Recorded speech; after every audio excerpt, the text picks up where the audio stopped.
Hello guys, welcome to our channel. This is Teja. ప్రస్తుతం మనతో పాటు జొనాక్స్ అమర్ గారు ఉన్నారు. సార్ నమస్తే అండి. నమస్తే.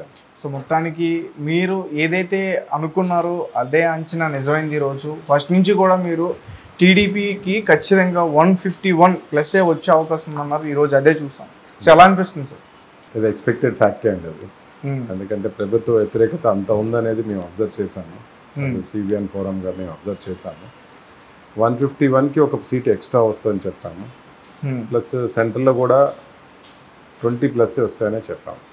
ఇప్పుడు అదే జరగబోతుంది. 20+ అంటే 2022 వరకు వస్తాయని చెప్పాము. ఎందుకంటే ఆ వేవ్ అలా ఉంది. ప్రజల వ్యతిరేకత బాబు గారు కావాలని ప్రజలు అంత విశ్వసిస్తున్నారు. నమ్మకం, ధైర్యం, ఆ మాట, స్వేచ్ఛ, అంటే ఇవన్నీ కారణాలండి. ఒక్క కారణం కాదు అది. అందుకోసమే అది లాస్ట్కి జగన్కి రావడానికి 151 ఏదైతే కారణాలు ఉన్నాయో దానికి ఇంకా 10 రెట్లు కారణాలు ఉన్నాయి కాబట్టి 151కి ప్లస్ అని చెప్పాము. అదే రైట్. అయితే అంటే ప్రధాన కారణం ఈ కూటమి గెలవడానికి మొదటి నుంచి కూడా లోకేష్ గారు పాదయాత్ర చాలా ప్లస్ పాయింట్ అయిందని చెప్పేసి అంటున్నారు. అంటే చంద్రబాబు నాయుడు గారు అరెస్ట్ అయిన తర్వాత పవన్ కళ్యాణ్ గారు రకంగా కలిశారు, అనౌన్స్ చేశారు. కానీ దానికన్నా ముందు నుంచి కూడా లోకేష్ గారు చాలా బ్యాటిల్ చేశారని చెప్పేసి అంటారు. సో దానికి లోకేష్ గారు యూత్ని కనెక్ట్ చేశారండి. మనకి యూత్, టీడీపీకి మధ్య యూత్ మిస్సింగ్ ఉండే. తర్వాత బాబు గారు ఎనీవే హీస్ ప్రూవెన్ లీడర్. బాబు గారు విజనరీ లీడర్. ప్లస్ బాబు గారిని అరెస్ట్ చేయటం ఒక మెయిన్. దానివల్ల ఈ వేవ్ పవన్ కళ్యాణ్ గారు కానీ, బీజేపీ పవన్ కళ్యాణ్ అలియన్స్ కానీ, ప్లస్ మనం పథకాలు కానీ, ప్లస్ మనం తీసుకెళ్లే విధానం, ఇవన్నీ అండి. ఒక్క రీజన్ కాదు అది. ప్లస్ మాలాంటి వాళ్ళు ఎన్ఆర్బీసీ, ఎన్ఆర్ఐస్, ఏపీ బయట ఉన్నవాళ్ళు స్వచ్ఛందంగా రావటం కానీ, అందరూ వాళ్ళు గెలిచినట్టు ఫీల్ అవు, వాళ్ళే ఎలక్షన్స్కి వెళ్తున్నట్టు, ప్రతి ఓటరు అనుకొని మనమే పోటీ చేస్తున్నట్టు అనుకొని ఎలక్షన్ చేసినారు. అసలు అందరూ కూడా బాబుకి జగన్కి మధ్యలో అన్నారు కానీ పార్టీల మధ్యలో అనుకోలేదు ఎవరు. బాబు గారికి జగన్ గారికి మధ్యలో అనుకున్నారు ఎలక్షన్స్. ఇవన్నీ కారణాలండి, ఒక కారణం కాదు అది. There are so many reasons అనమాట. దానివల్ల ఎలక్షన్ ఇలా 95% పైన రిజల్ట్ రావడానికి that's only reason. Okay, almost వచ్చేసింది సార్. అండ్ అలాగే పవన్ కళ్యాణ్ గారు అసలు ఎవరు ఎక్స్పెక్ట్ చేయలేదు. అంటే అందరూ కూడా ఫస్ట్ నుంచి అంత మెజారిటీతో అతను గెలుస్తాడని చెప్తే అవన్నీ కూడా పుకార్లు అని చెప్పేస్తున్నారు. కానీ నిజానికి పవన్ కళ్యాణ్ మంచి మెజారిటీతో ఇంకా ముందు వెళ్తున్నారు. సో దాని గురించి పవన్ కళ్యాణ్ గారు మొదటి నుంచి కూడా చాలా సౌమ్యంగా ఉన్నారు, చాలా న్యూట్రల్గా ఉన్నారు. బీజేపీకి ఏదైనా సీట్స్ తక్కువైనా కానీ నా దాంట్లో తీసుకొని అనటం కానీ, 100 సీట్లు పోటీ చేసి 20 గెలవటం కన్నా 25 పోటీ చేసి 25 గెలవాలనేది తన సిద్ధాంతం. కొన్ని చేసినా కానీ 100% గెలవాలనే సిద్ధాంతం. ప్లస్ బాబు గారికి ఇచ్చిన సపోర్టు, అరెస్ట్ అయినప్పుడు కానీ ప్రచారం చేసిన విధానం కానీ, తను ఒకటే చెప్పేవాడు కార్యకర్తలకు అన్నిటికీ, మీ అభిమానం ఓటు రూపంలో చూపెట్టండి, అప్పుడే మనం అనుకున్నది అవుతుంది, మీ అభిమానం నెరవేరుతుంది అని చెప్పేసి ఆ స్ట్రైట్ మెసేజ్ ఇవ్వటము, అగ్రెసివ్గా క్యాంపెయిన్ చేయటము. There are so many reasons ఉన్నాయి. ఒక్క రీజన్ కాదు అది, చాలా రీజన్స్ ఉన్నాయి పవన్ కళ్యాణ్ గారి స్ట్రెంత్. దానివల్ల 21 సీట్లకి 21 సీట్లు గెలవగలుగుతున్నారు. వైఎస్ఆర్సీపీ పార్టీ ఓడిపోవడానికి ప్రధానమైన కారణాలు చెప్పవచ్చా ఏమైనా? అంటే లైక్ ఇప్పుడు మన షర్మిల గారు ఉసురు తగిలిందని కొంతమంది అంటున్నారు, లేకపోతే బాబు గారిని అరెస్ట్ చేయించారు అది చాలా తప్పు అని చెప్పేసి కొంతమంది అంటున్నారు. వివేకానంద రెడ్డి హత్య కేసు గురించి మాట్లాడుతున్నారు, తిరుపతి దేవస్థానం అపవిత్రం చేసేసారని చెప్పేసి అంటున్నారు. సో వాటిలో మీరు దేని గురించి మాట్లాడారు? మేజర్గా బాబు గారిని అరెస్ట్ చేయటమే ఫస్ట్. అది అరెస్ట్ చేయకపోవడం అంటే ఇంత అయ్యేది కాదు. అంటే ఇంత మాలాంటి వాళ్ళు ఉద్యమం లాగా వచ్చి పార్టిసిపేట్ చేసేవాళ్ళు కదా ఎలక్షన్స్కి. అది నెంబర్ 1 రీజన్ అది.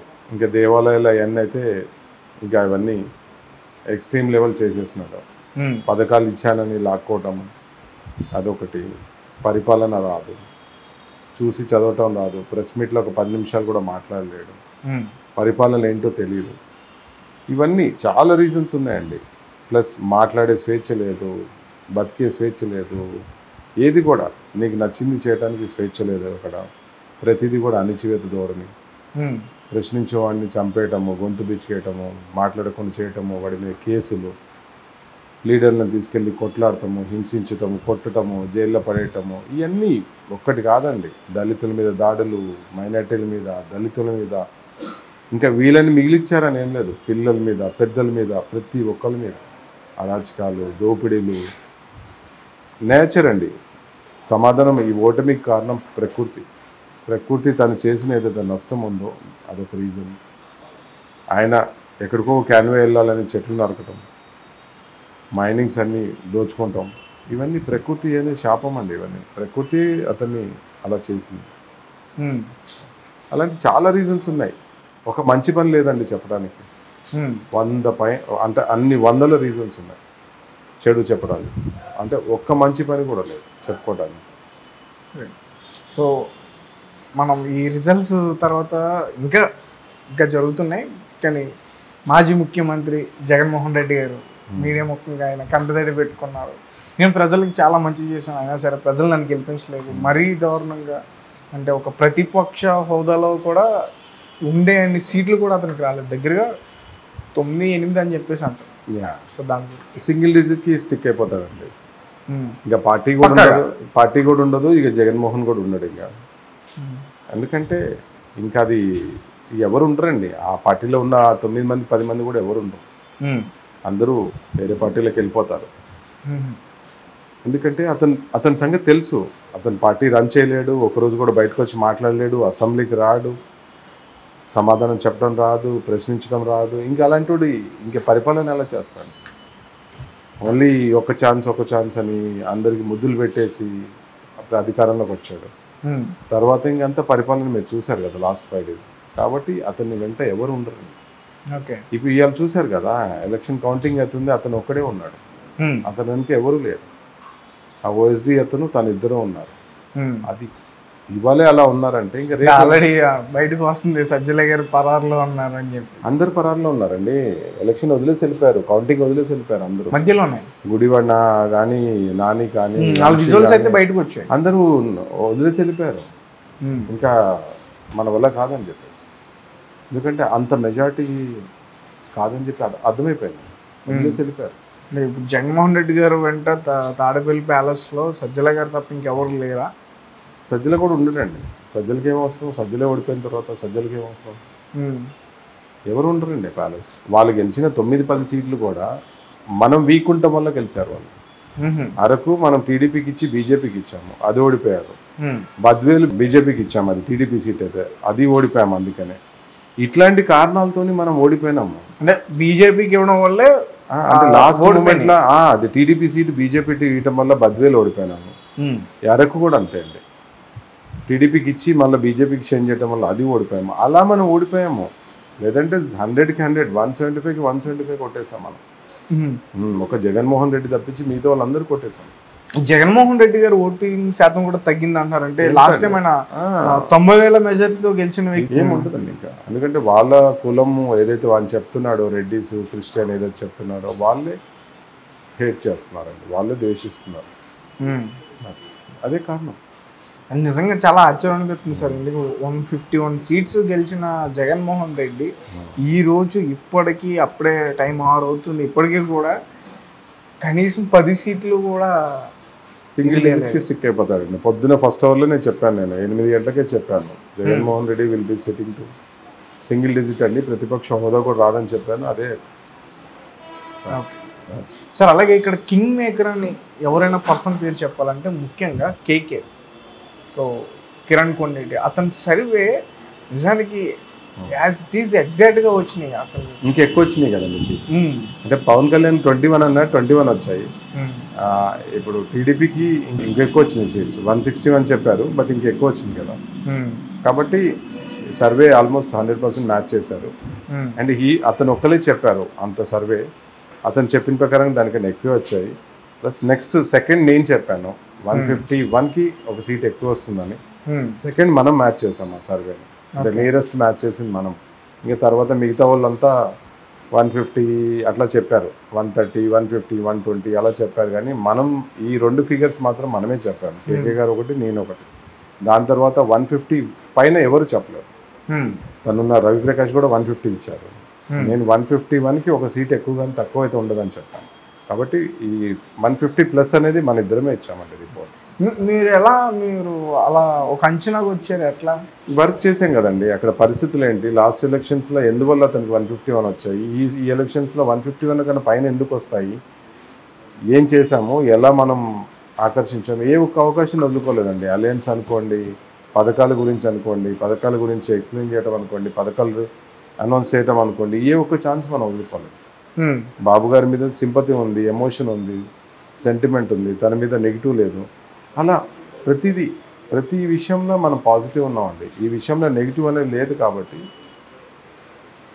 అలాగే జగన్ ఎవరైతే ఎక్కువగా నమ్ముకున్న మంత్రులు ఉన్నారో వాళ్ళందరూ కూడా ఘోర పరాజయాన్ని అయితే ఈరోజు చూడడం జరిగింది. ముఖ్యంగా రోజా గారు కానీ, అంబటి రాంబాబు గారు కానీ, అమర్నాథ్ గారు కానీ, వాళ్ళు ఎవరు కనిపించట్లేదు సార్. మీరు ఎక్కడుంటారండి అసలు? అందరూ ఈ 5 years జైల్లో రెస్ట్ తీసుకోవడం తప్పించి వాళ్ళు చేసేది ఏం లేదు.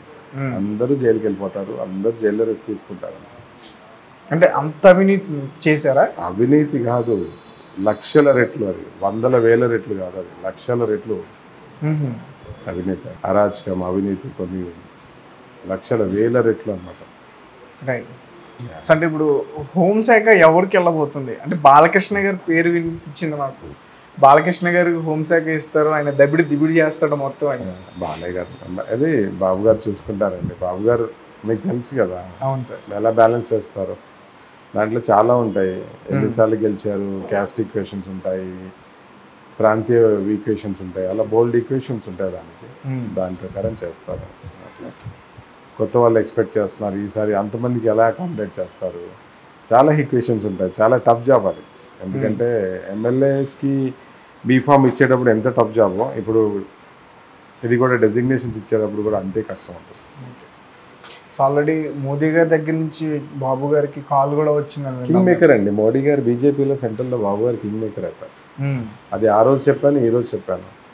అది May 13th రోజు కూడా చెప్పాను, ఈ రోజు కూడా చెప్తున్నాను. మనకు అక్కడ 20 నుంచి 22 మధ్యలో వస్తాయి. బాబు గారు మెజారిటీ అనేది కింగ్ మేకర్ అవుతారు బీజేపీకి అని ఆ రోజు చెప్పాను, ఈ రోజు చెప్తున్నాను. ఈరోజు చంద్రబాబు నాయుడు గారు ఏదైతే పార్లమెంట్ సీట్లు గెలుచుకున్నారో వాటి వల్ల మనకి చాలా మేలు జరగబోతుందని కూడా చెప్తున్నారు. స్పెషల్ స్టేటస్ వచ్చేస్తుంది, సెంట్రల్ నుంచి మనకు వచ్చే ఫండ్స్ క్లియర్గా వస్తాయి, ప్రాజెక్ట్స్ వస్తాయి, పన్నులు మనం గట్టిగా అడిగి తీసుకోగలుగుతాము. సెంట్రల్ మనమే ఉంటాం కాబట్టి, స్టేట్ మనమే ఉంటాం కాబట్టి స్టేట్ చాలా కూల్గా ఉంటుంది, చాలా గ్రీన్గా సవ్యస అంత ప్రకృతి చాలా క్లియర్గా ఉంటుంది. సార్ ముఖ్యంగా వర్మ గారి గురించి చెప్పుకోవాలి. ఎందుకంటే పవన్ కళ్యాణ్ గారి గెలుపు కోసం అతను చాలా చాలా తాహతపడ్డాడు. సో వర్మ గారి గురించి ఏం చెప్తారు? త్యాగం చేశారు కదా, సీట్ త్యాగం చేసి గెలిపించారు. ప్రతిఫలం ఆల్రెడీ ఎమ్మెల్సీ తనకుండే తను ఉంటుంది. ఎందుకంటే పవన్ కళ్యాణ్ గారు ఉండరు కదండి ఇప్పుడు అక్కడ చూసేదంతా వర్మ గారే కదా.